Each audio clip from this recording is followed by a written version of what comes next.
Let me know when you got speed. Anytime. Well, hello everybody. This is David Knox coming to you live. It's our first Monday Administrator and Manager webinar, Monday, September 12th, 2016. Thank you all for being members. Thanks for joining me today. For those of you for whom this is the first time, we do this every first Monday, subject to holidays and things like that. We move it around. And this is for managers and administrators only. We do not invite agents to this at all. So let's go through and let me give you an update overview of the meeting. First of all, the next First Monday webinar is going to be Monday, October 3rd, 2016, so be sure to put that down in your calendar. I post the link in the news, and I also email it to you a week to 10 days ahead of time. And my guest presenter next time is going to be Judy Ledour. And today I'll talk about our September 2016 videos, some new features in our site, and our today's guest speaker is Jackie Leavenworth, Coach Jackie, so she's standing by, presenting her topic on recruiting. So let's talk about what's new in Real Estate Training by DavidKnox.com. Just a quick overview, the What's New video. When you click on that, this one's a little bit longer. It's 9 minutes long, and the reason is that because the last 4 minutes deal with price reductions. In talking to some of you, we're hearing that markets soften, and you've got listings been on a little bit too long. So I thought, you know, maybe I'll help you guys out, and I'll put in a few minutes on price reductions. We've also updated a few things. The RET Agent User Guide, and this is brand new. We updated that with some changes to reflect the fact the mobile app is on both Google and the App Store. So download that, email it to your agents, maybe you even want to print it out and put it by the coffee machine. As always, I remind you that our Knox topics are either in Word or PDF, either by series or by curriculum, and I just think the curriculum is easier to use, but you can see, print this out, have it be your TV guide. We're up to 393 topics, closing in on 400. Up in the top, we show you the new topics. We've been busy this month. We uploaded, what did we, 1, 2, 3, 6 more, and we've got 2 or 3 more coming later in the month. But you can see personal development, business, team, prospecting, listing, selling, negotiating, you name it. You can see all of the topics. Let's see. This is kind of a fun Knox First Tuesday. In traveling around the world and looking at people's business cards, it's like, you know what? I think it's time to let people know that nobody knows who you are on your business card. And I look at these business cards and I say, who's that? And they go, well, that's me. And I go, well, when? Anybody else get hurt? So I put my high school photo on my business card just as a gag on this. But I think it goes to an important area that when we talk about branding, which we're going to get into more, let's face it, your face is your brand.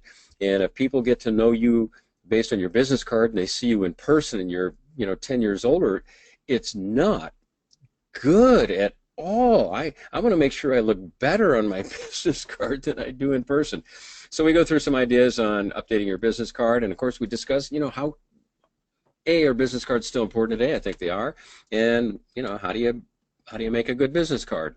And then the pricing showdown. For those of you who remember Real Estate Live number 15, where there was a huge price gap where the seller says, hey, I think we're going to want about $850, and I go out to the car and I say to Jeff, what do you think this home is worth? And he says, probably mid-6s, and I went, oh my gosh, there's a $200,000 difference.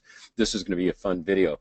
Well, for those of you who watched it, he did not take the listing, and we waited years and years to find out how does this story end. So Jeff was in our studio the other day, and we recorded the end, so you've got to see that. Then we did some quick tips. I was in Dallas doing a number of seminars there and ran into some people who had great information on various things. Tammy Ellis at SRES talks a little bit about retirement communities. Jeff Goff talks about sphere of influence, advocates, and he has a very interesting point of view. Alexander Chandler sells more than 500 new constructions a year. The guy rocks it. So you'll hear him talk about that, and some simple tips on business cards. So that's what's new this month. While I'm in the site, I want to show you something else. If you go to Accountability, Manage Accountability, we added a new plan, how to secure price reductions. That came from Vicki Kelly. She said, Vicki, she said to me they're having a tough time with pricing. She asked me if we could put an action plan, accountability plan together on pricing, and I said, absolutely, let me get to work on it. So this is how to secure price reductions. I've done the introductory paragraph, and I did the 4 sections. The first one is determine seller motivation, because in most cases it is not a pricing problem, it's a motivation problem. Then second section is preparing sellers for a price reduction. You just can't show up and ask them to lower the price. You really need to have done your homework prior to that, taking them through feedback, then establishing value, what is the current value of the property, and finally, how do you actually get the price reduction? So I hope that you will find that valuable. By the way, while I'm here, you may notice a difference here. You'll notice that the headings here, like support, by experience, are now kind of a stronger graphic with the gray with the bold, and the curriculum are the lighter Helvetic against white.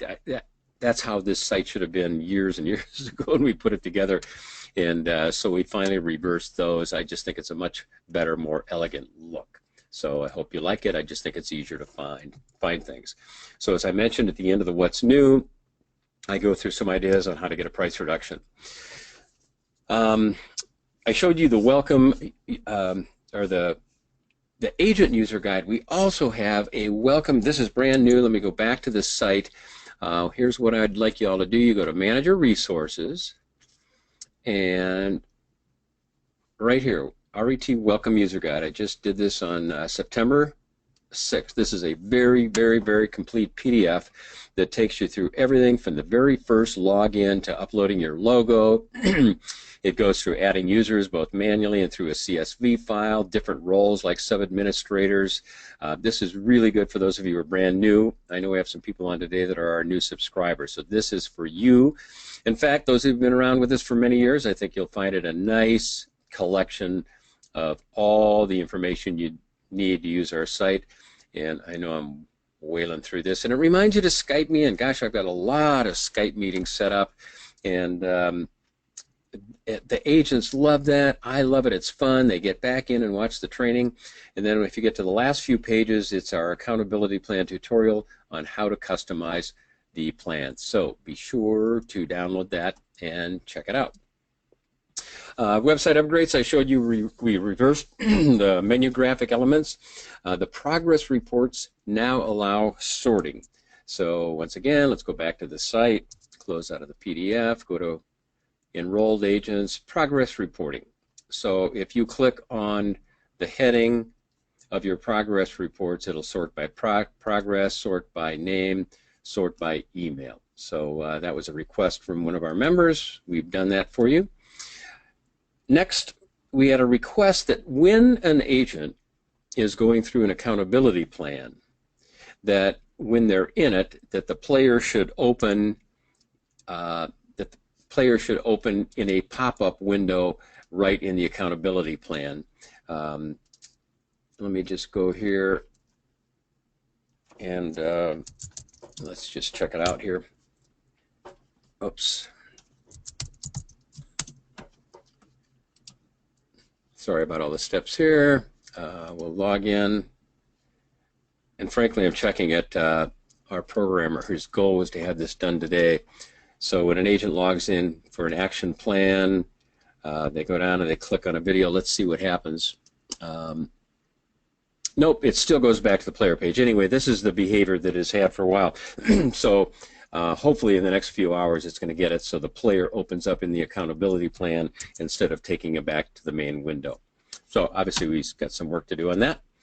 And the other thing we're doing, this is a couple of things. First of all, we are doing a complete optimization of our plan. I noticed that the thing runs kind of slow. In fact, it's a good thing that I'm running this site because I'm very, very impatient, and I noticed some slowdowns. So we subscribe to a service that now does complete metrics on the site. We find out exactly where the bottlenecks are,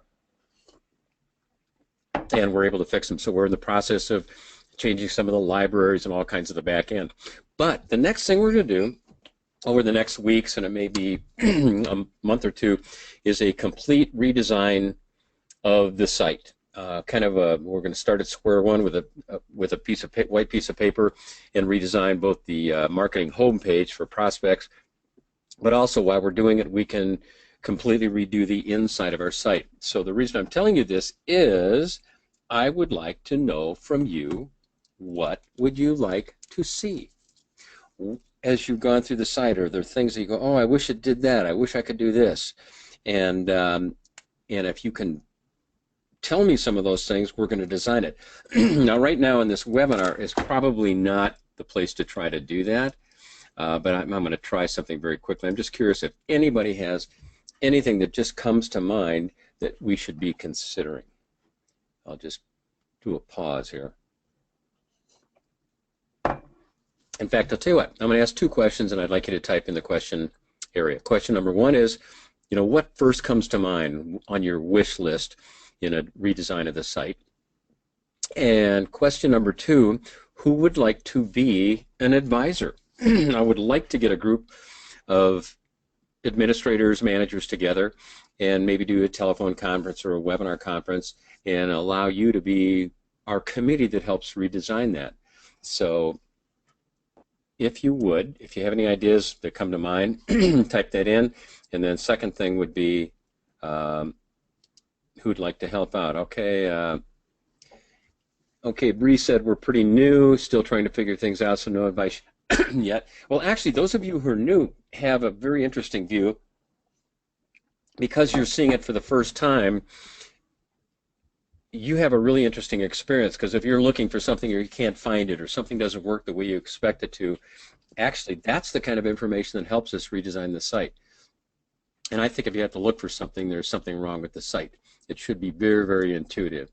So as we're going through this, if you would continue to just type in that you would like to help or be on that committee, let me know.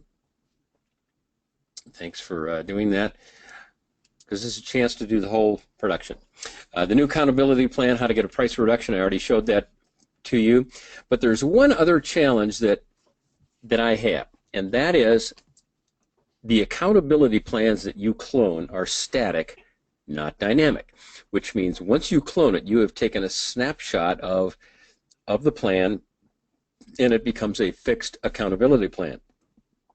When we add new videos, there's no way for a video to go into your plan for two reasons. Number one, it's already been cloned, and then number two, I don't want to be assumptive and start putting videos into your plan that you may or may not want in there. So if you want to just take a screenshot of this slide, because this shows the new videos and my suggestion for where I would put them. I have already put the new videos into existing accountability plans where I think they should go. QT 29, I've gone into the new agent and Rising Star into the marketing area. Builders, we don't have an action plan for builders, so I didn't put anything there. But Steve Goss' advice certainly goes into the sphere of influence sections. Retirement community, that goes into sphere of influence sections. So maybe if you would, just take a look at those and do a screenshot.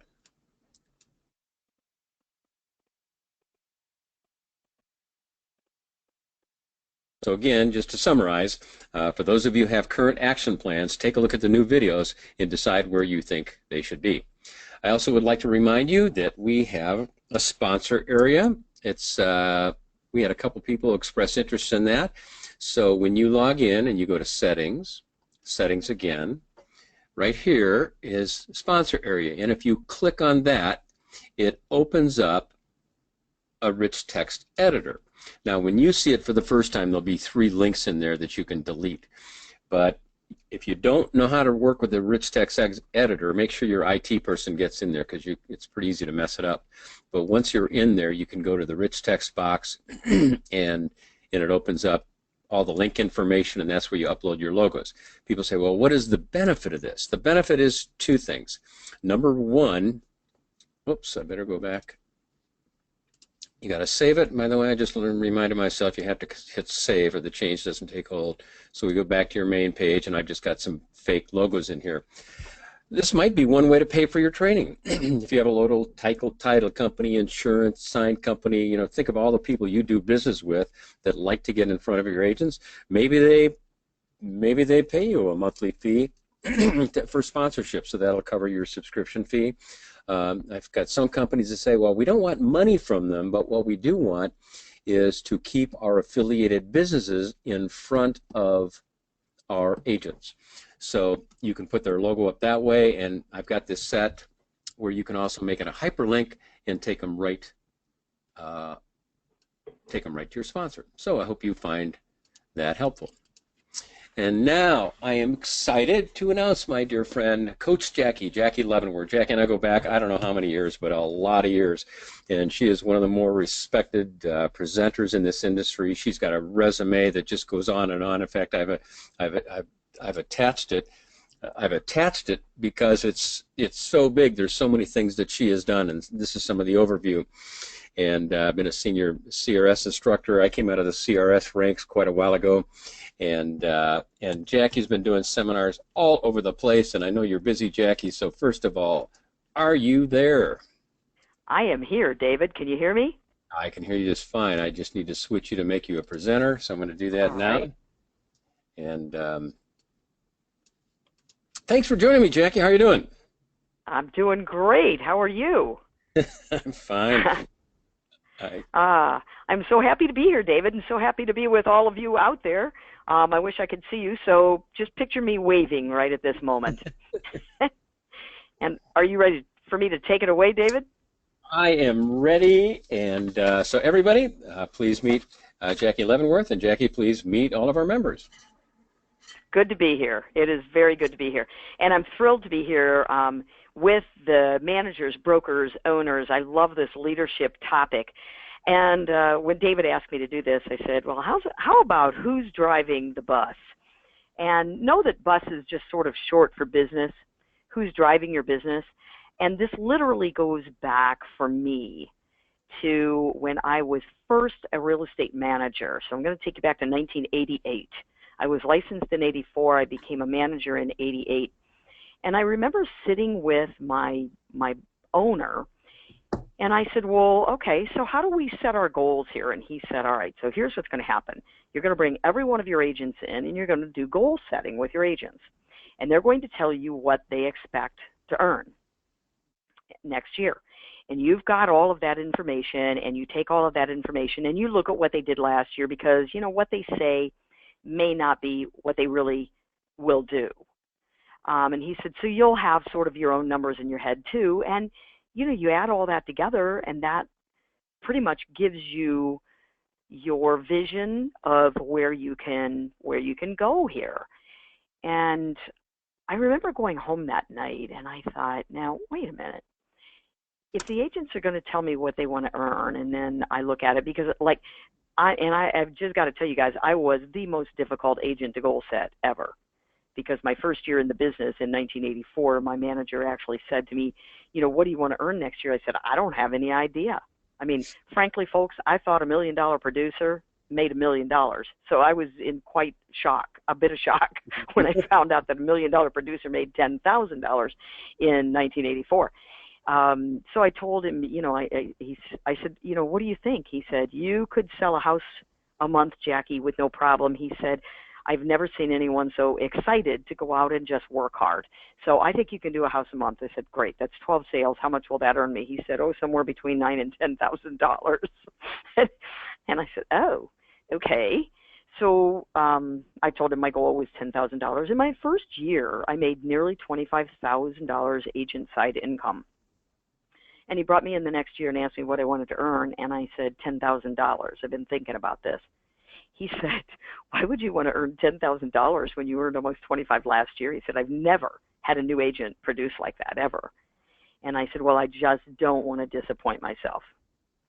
And so he put me down for $36,000, and I did that. So I did know going in as a manager, since I was such a tough nut to crack, that I couldn't rely on what the agent said, but I also didn't like what that owner said to me. He said, you use what the agents say they're going to do, put your own numbers in based on their history, and, you know, you pretty much have your picture.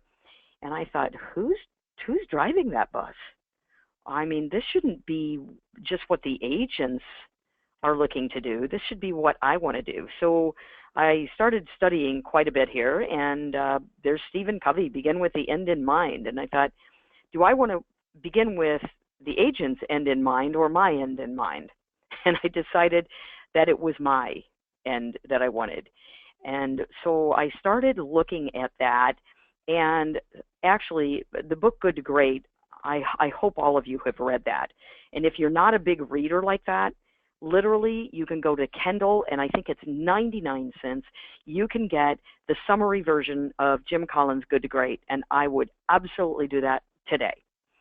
But, you know, one of his things that came out really, really huge for me was to build a great company, we need to understand that ultimate throttle on growth is not our market, it's not our technology, it's not our competition, it's not our product.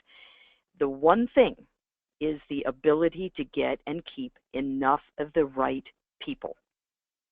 So that's where we're going today. Get and keep enough of those right people.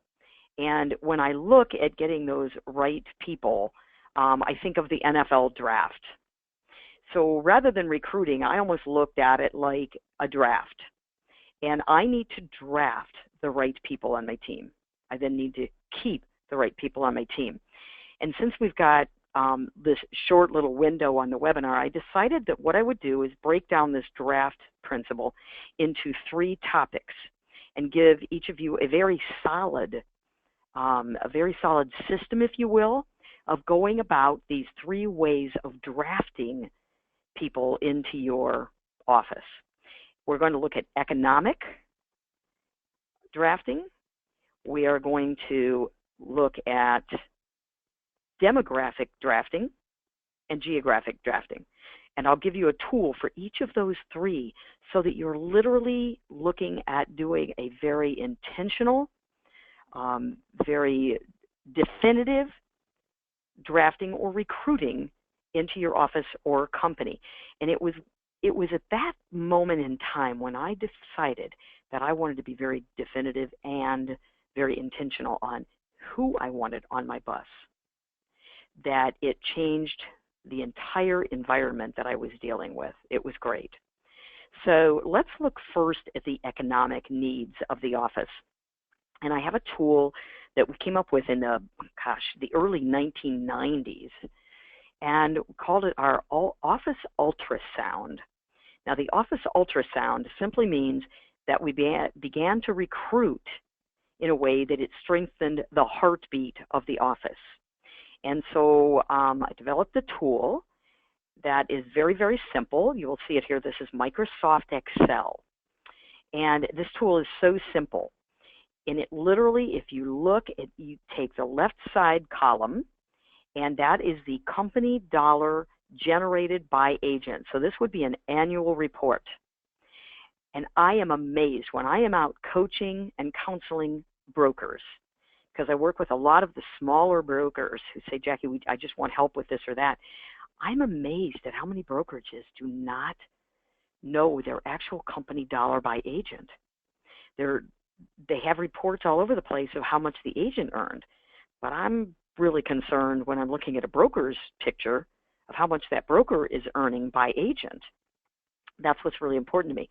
So on the left-hand side, I simply got a chart of how much is the agent bringing in to the company. And you'll see that I have a desk cost there. I'm sure we're all familiar with that desk cost. A very easy way to do that is, look, my company is costing me $800,000 a year to run, and I have 40 agents, so obviously my desk cost on that would be $20,000. If I'm not bringing in an average of $20,000 per agent, I'm not going to be able to pay my bills. And so we have that desk cost, and I know that's getting a little more, it's more difficult to figure that now than it used to be because we have so many virtual agents. But you're still, if you're paying for bricks and mortar, you've still got room for X number of agents in those desks, and you've still got a cost. So that desk cost number is simply, I need to have each agent making this. And then you'll notice across the top, I have the names of agents. So in here I have 11 agents in an office showing up here. And I've got their last name, and the date below their name is the date that they joined my office or my company. That is not the date they were licensed. I don't really care when they were licensed. I want to know how long they've been with me. And at the end of the year, I want this report generated that shows me how much each of those agents have brought in.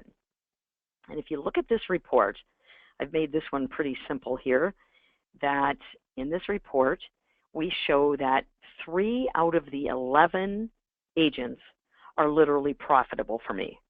3 out of 11 are bringing in more than I need on that $18,000 per agent. That's a pretty ugly picture. And I hate to say it, but that's not a terribly unusual picture, particularly for newer brokerages where you've got a couple experienced people, but then you've got a lot of newer.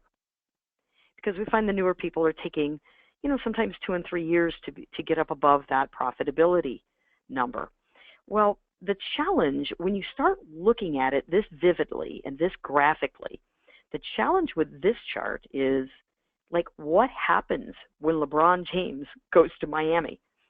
David, I don't think you said in the beginning that I'm from Cleveland, Ohio. No, I forgot to mention that. Sorry. Yeah, this is close to my heart. What happened to the Cavaliers when LeBron James went to Miami, right? What happened to the Indianapolis Colts when Peyton Manning got injured? When your top star is out for whatever reason, whether they leave you, whether they're ill, whatever reason, when your ultrasound looks like this, your heartbeat is vulnerable, really vulnerable. So what we want to do is we want to recruit for the heartbeat of the company. Now, let me give you another example here. I had a manager of an office that I was coaching and counseling, and she lost her top producer.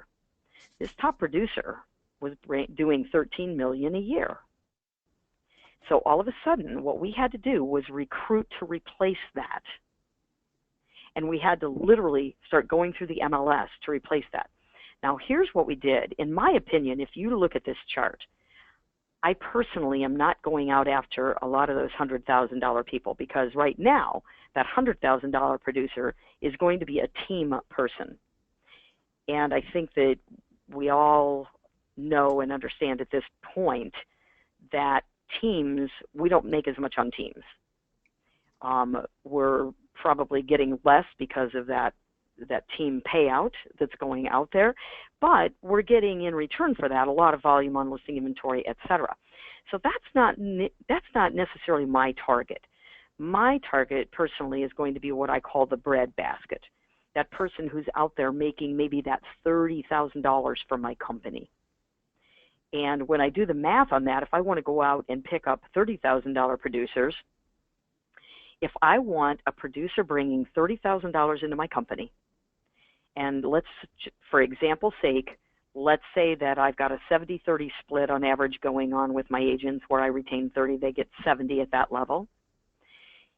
For me to make $30,000, I'm going to have to get a producer who brings $100,000 gross commissions in for me to retain 30, right? So that, if I, again, example sake only, if I figure that I retain 3% of volume on a transaction on average, that person bringing 100,000 gross commissions into my company is going to have to be about a $3.3 million producer. Now I know how to recruit economically.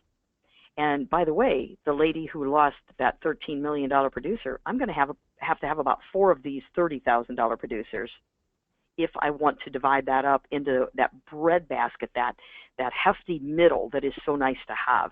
Usually they're not the divas, we're not losing money on them, but they're also not that top diva. And so now I know for her, I need to go out and find 4 of these $3.3 million producers, and I start searching the internet for them.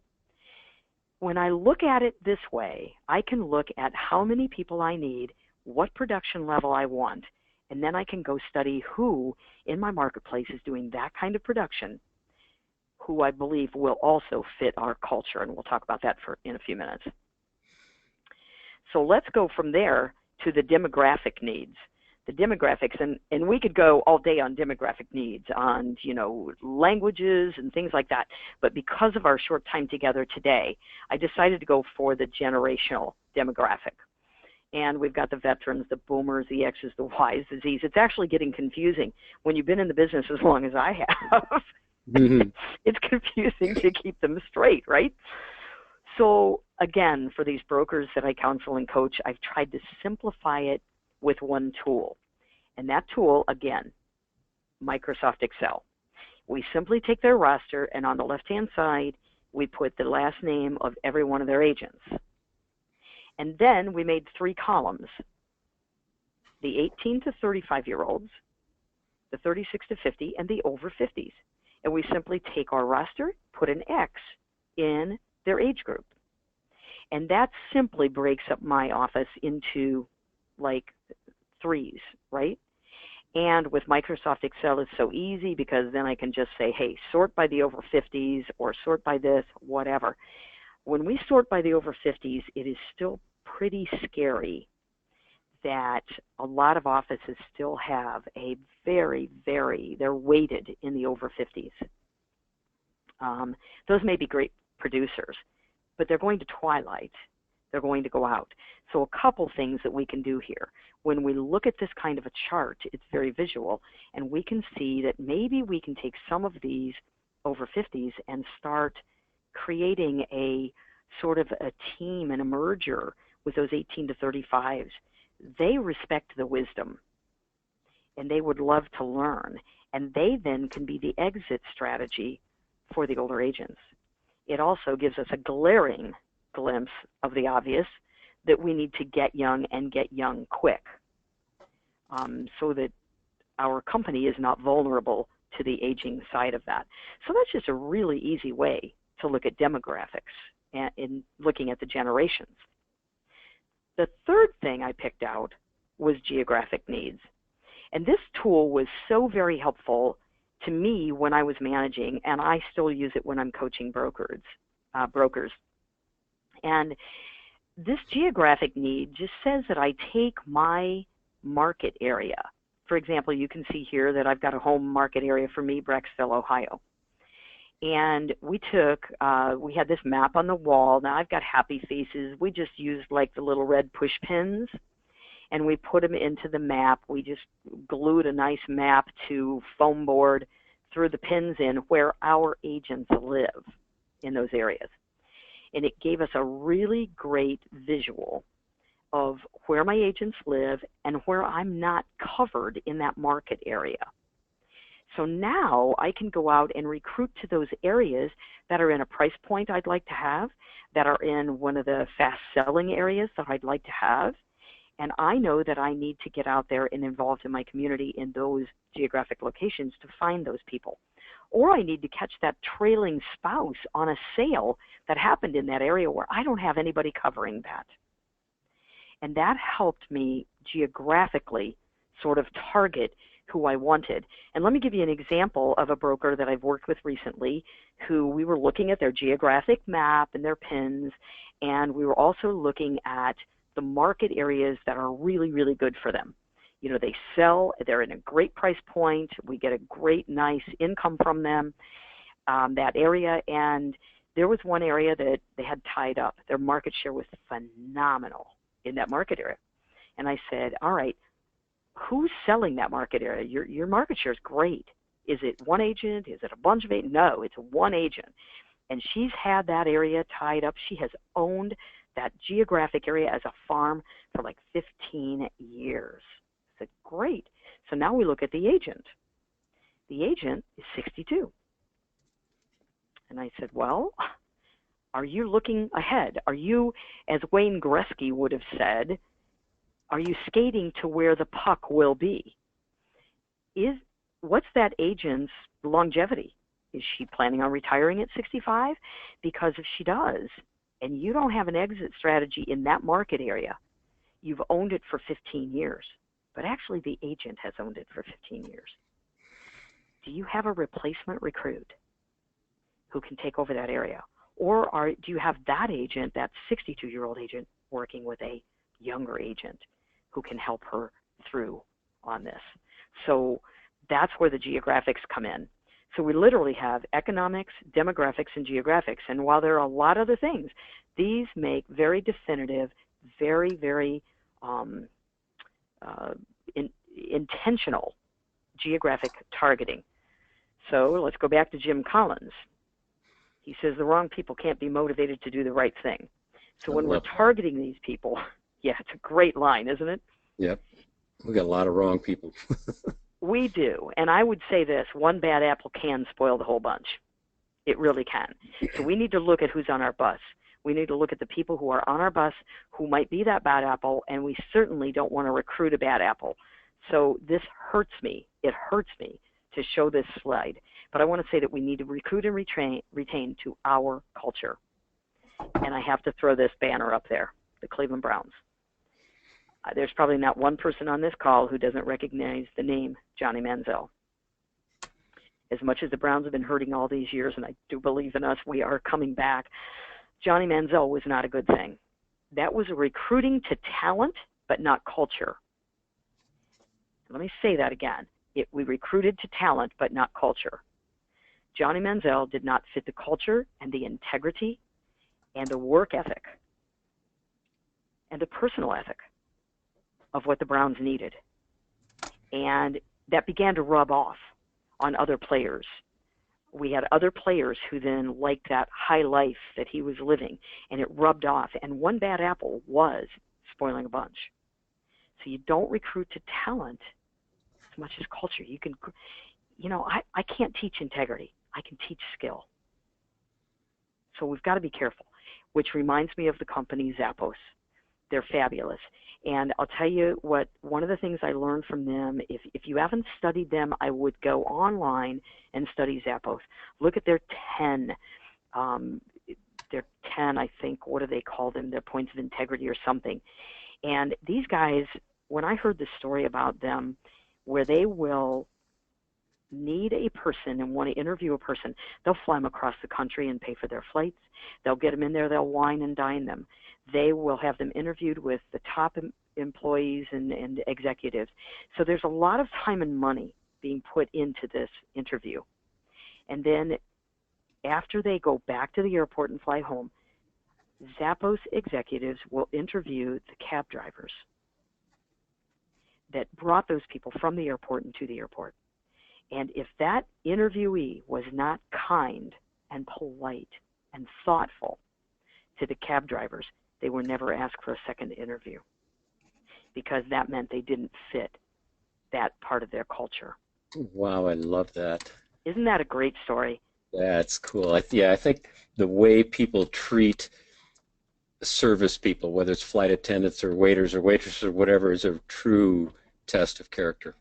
Yeah, it really is, David. And I think that's just, it's two great examples of we need to recruit and retain to our culture.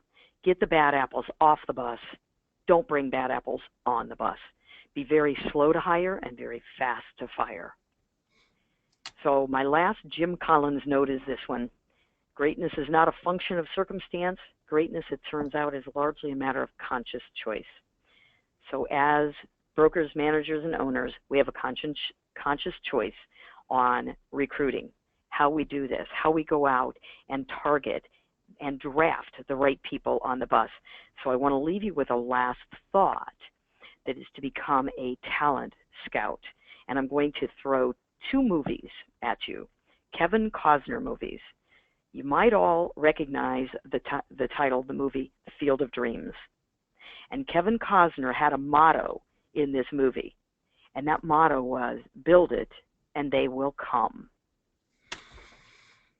His other movie that I want to bring up is Dances with Wolves. Now, Dances with Wolves, if you've watched the movie, you know that in that one, Kevin Costner was thrown out into an outpost in a very, very rough and rugged place with Indians and animals, and no one else ever made it. They all died or left. And Kevin Costner goes out there, and he was determined to thrive, not just survive, but to thrive in that place, in that fort.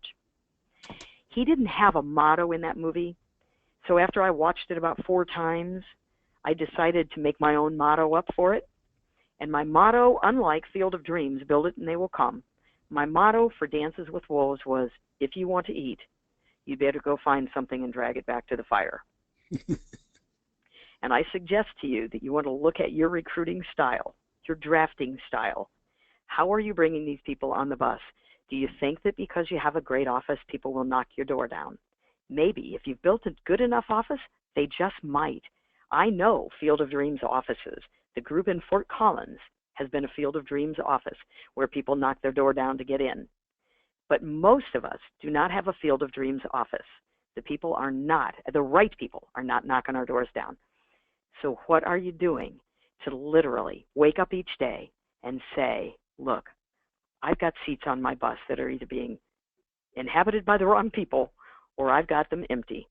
What am I going to do today to go out and recruit the talent and the culture that will match us and take our company where we want to go? It is your bus.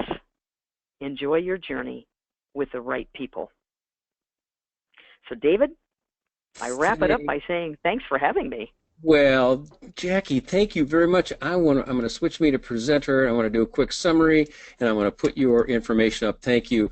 I've heard a lot of presentations on recruiting, and you bring up a whole new twist to it, and I really like I guess what I would have titled it almost is intentional recruiting, really recruiting to economics, demographics, geographics. That's to have that focus, I think, is brilliant, and it's got to make it easier for managers to recruit. And I love the mentoring the old with the new, because these older agents, experienced agents, maybe old isn't the right term, but these people bring a lot of wisdom that the new ones need. And one of the questions I wanted to ask, and by the way, if anybody out there wants to post a question, please do. So I'm going to ask a couple of things. So if you want to post your questions, I'll read them to her. But what do you do with the bad apples? My seminar presentation at NAR is on decruiting, and I have for years wanted everybody in the industry to just fire the bottom half, just like after this webinar, just go fire the bottom half. How do you get managers to do it? I have people say to me, well, they don't hurt me, and that's the most dysfunctional belief I have ever heard in the history of real estate. Well, they don't hurt me if they sell anything. It's like found money. What do you say to that? Well, what I say to that is look at your ultrasound, because literally when you have a desk cost and you have someone who's not meeting them, you're supporting them. So we can say all day they're not hurting us, but you're literally subsidizing their existence. They're using your copy machines, and by the way, they're probably using it for church bulletins and wedding announcements, but whatever. They are using your resources. They're also hurting you by being on your roster with other new people coming in and going, oh, that's what you do to be a realtor. You just hang out, drink coffee, and abuse the copy machine. So they are hurting, number one. Now, not all of them. Some people actually have a purpose when they're not profitable, but they're far and few between. Right. What I would say was how you get rid of them. I have always liked to allow them to, it's called a defiring or a dehiring process rather than a firing process, and let them fire themselves by not doing what is necessary. We put them on a program. My goodness, David, look at the programs you've got with accountability built into it. You put them on a program that they commit to. That's coaching at its best. And the dialogue is, because I love you, I know that you can do better than this. I know you can, and I want you to do better than this. And let's look at the options of how you can get where you want to go. Tell me what you're going to do. And those things need to be done. And you put them on a 90-day plan with a 2-week accountability built into that. And at the end of 90 days, if they're not doing it, they will fire themselves. And I'll never forget telling a lady in my office, she came in, and number one, she wasn't as profitable as I needed her to be for me to be profitable. But number two, she was just a bad apple. She was negative. And I called her in and I said, it is time for me to give you a gift. She said, really? What? And I handed her her license. She said, what is this? I said, it's a gift. She said, how can this be a gift? You're giving my license. Does that mean you're firing me? I said, no, it doesn't mean I'm firing you. It means I am giving you the gift to go find a place where you can be happy, because you're not happy here. You're never happy here. And life is too short for you to be somewhere where you are not happy and not profitable. So this is my gift to you, to go find a place that makes you happy and profitable. Oh, let's everyone give the gift of licenses back to people. Thank you. By the way, Don Keaton has a question. Don, can you hear me? I opened your mic. Yeah, can you hear me? I can hear you, so go ahead and ask your question to Jackie.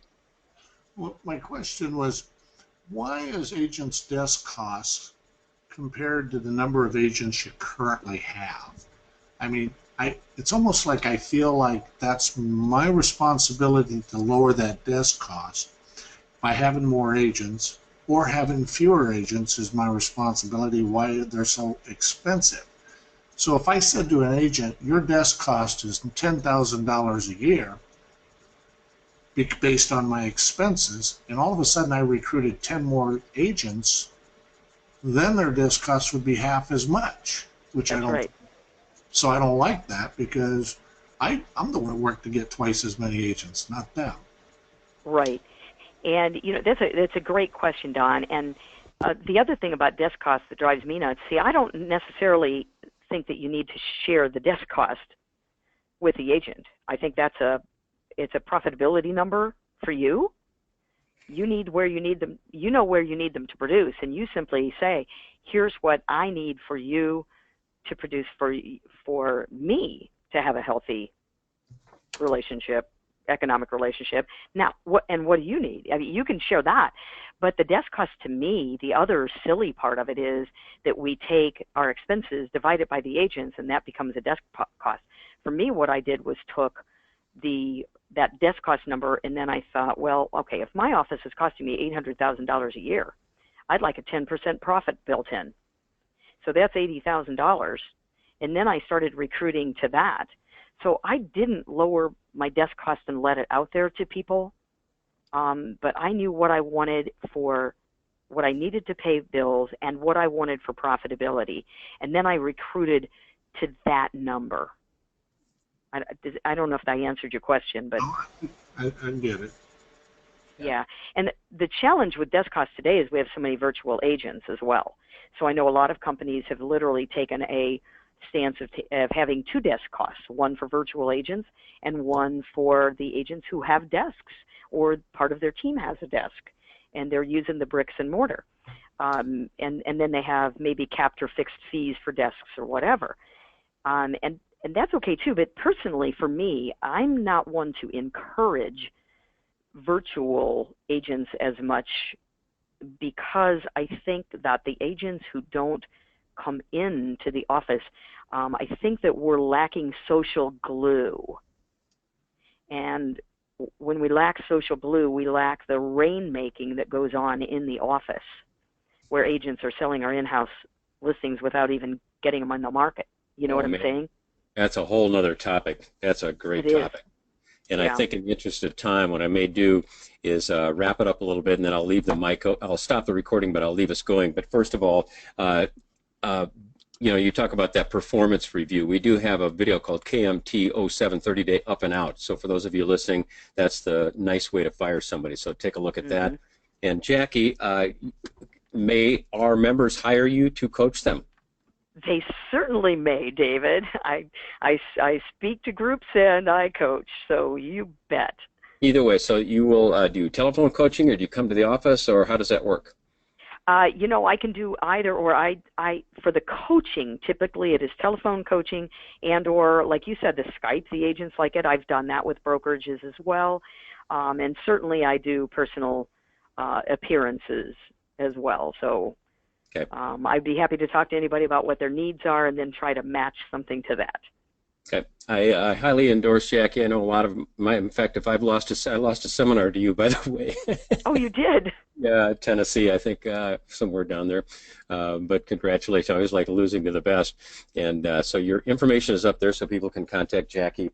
And also her handouts, both her resume and an overview of this webinar, are in the handouts section. So just drag them out of the webinar window and you can do that. So, so Jackie, I thank you so much for being on our webinar. I know we could go so much longer, but people can always contact you. So thank you all for being members of Real Estate Training by DavidKnox.com. Thanks for joining me. And I'm going to go ahead and sign off, but I'm going to just stay on to see if there's any other questions. So Rob, if you want to wrap up the recording, you may stop the recording now.